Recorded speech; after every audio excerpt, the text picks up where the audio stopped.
പരിഹരിക്കേണ്ട ഒരു പ്രശ്നം തിരുവനന്തപുരത്താണ്. ഡ്രെയിനേജ് നിറഞ്ഞ് മാലിന്യം പുറത്തേക്കൊഴുകിയപ്പോൾ ചാല ഇരുമ്പുകട റോഡിൽ ദുരിതത്തിലായിരിക്കുന്നത് 15ഓളം കുടുംബങ്ങളാണ്. പൂക്കൾ കെട്ടി ഉപജീവനം കഴിക്കുന്നവരാണ് മാലിന്യ പ്രശ്നം കൊണ്ട് പൊറുതിമുട്ടിയിരിക്കുന്നത്. കുട്ടികളും പ്രായമായവരും താമസിക്കുന്ന ഇവിടെ മഴക്കാലത്ത് വീടുകളിലും വെള്ളം കയറുന്ന പ്രശ്നമുണ്ട്. കൗൺസിലറിനും നഗരസഭയ്ക്കും നിരവധി തവണ പരാതി നൽകിയെങ്കിലും ഒരു ഇടപെടലും ഉണ്ടായില്ല എന്നാണ് പ്രദേശവാസികൾ പറയുന്നത്. അരുൺ സോളമൻ നമുക്കൊപ്പം. Arun Solomon, good evening. Drainage മാലിന്യമാണ് പുറത്തേക്ക് വരുന്നത്. അത് സഹിച്ചു കഴിയേണ്ടി വരുന്ന കുടുംബങ്ങൾ, ഇവരുടെ ദുരവസ്ഥ കണ്ടില്ലേ കൗൺസിലറും നഗരസഭയും ഒന്നും? സുജയ, കഴിഞ്ഞ 10 വർഷമായിട്ട് ദുരിതമനുഭവിക്കുന്നു എന്നുള്ളതാണ് പ്രദേശവാസികൾ പങ്കുവെക്കുന്നത്. ചാല ഇരുമ്പുകട റോഡാണ്.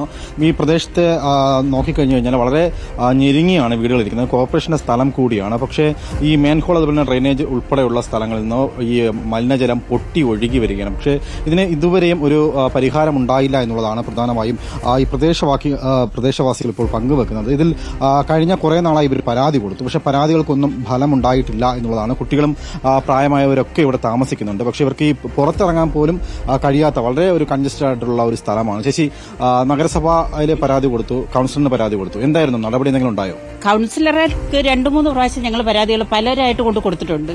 പക്ഷെ ഒരു പ്രാവശ്യം പോലും അതിനുള്ള റിപ്ലൈ തരുവോ, ഇവിടെ വന്നൊന്ന് നോക്കുകയോ, ഞങ്ങൾ ആ ബുദ്ധിമുട്ട് എന്താണെന്ന് ചോദിച്ചറിയാൻ പോലും അതിനുള്ളൊരു ക്ഷമ പോലും അവർ കാണിച്ചിട്ടില്ല. പിന്നെ നഗരസഭയിൽ കൊടുത്തു. അവിടെ നിന്ന് ഉദ്യോഗസ്ഥ കൗൺസിലർ വിളിച്ചു പറഞ്ഞു. നഗരസഭയിൽ നിന്ന് ആള് വന്ന് ഇവിടെ വന്ന് നോക്കിയിട്ട് അവരെ കൂടെ 1-2 കോൺട്രാക്ടർമാരുണ്ടായിരുന്നു. അവിടെ നിന്ന് ഇതുവരെ ഇടിച്ച് കെട്ടണമെന്നുണ്ടെങ്കിൽ 3.5 ലക്ഷം രൂപ കൊടുക്കണമെന്ന്.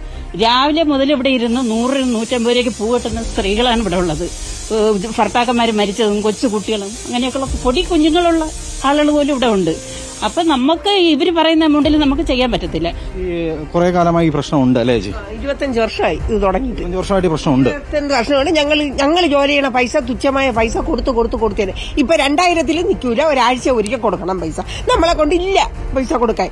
അങ്ങനെയാണ് ഇവരെല്ലാരും പോയി കാല് പിടിച്ച്.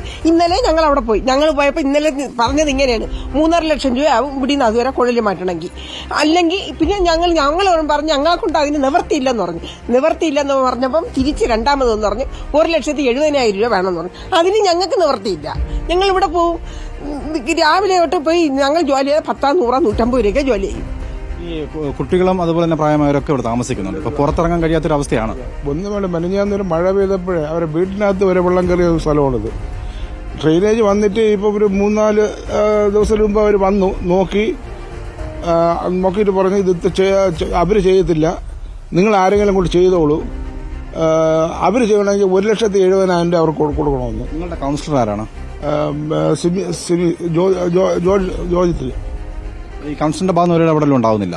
അല്ല, ഉണ്ട്. അവര് വന്ന് പറഞ്ഞിട്ടുണ്ട്. അവര് പറഞ്ഞിട്ടാണ് നമ്മൾ പിന്നെയും ഇവിടെ ട്രെയിനിങ് ഓഫീസിൽ പോയി ഈ കാര്യങ്ങളൊക്കെ പറഞ്ഞത്. അവര് പറഞ്ഞു, കൗൺസിലർ പറഞ്ഞു ഈ ഇക്കാര്യത്തിൽ നമ്മുടെ ഭാഗത്തു നിന്ന് കൂടി കൗൺസിലറോട് വിവരങ്ങളൊന്ന് തേടൂ. ഡ്രെയിനേജ് നിറഞ്ഞ മാലിന്യം പുറത്തേക്ക് വരികയാണ്. അത് രോഗങ്ങൾ ഉണ്ടാകാൻ സാധ്യതയുള്ള ഒരു അന്തരീക്ഷത്തിലാണ് അവർ കഴിയുന്നത് എന്നതുകൂടി നമ്മൾ ശ്രദ്ധിക്കേണ്ടതുണ്ട്. അരുൺ സോളമൻ, ഈ വിഷയത്തിൽ നമുക്കൊന്ന് ഇടപെടാം. നമുക്ക് കൗൺസിലറോടും ഒപ്പം തന്നെ മേയറോടും അടക്കം എന്താണ് ഇവിടെ ചെയ്തു കൊടുക്കാൻ സാധിക്കുക എന്നതിലേക്ക് ഒരു ഇടപെടൽ നമുക്ക് നടത്തുകയും ചെയ്യാം. Thank you Arun Solomon. ഇത് പരിഹരിക്കപ്പെടേണ്ട ഒരു വിഷയമായതുകൊണ്ടാണ് നമ്മൾ അതിലേക്ക് എത്തിയത്. ചാലയിലാണ് ഈ ദുരവസ്ഥ.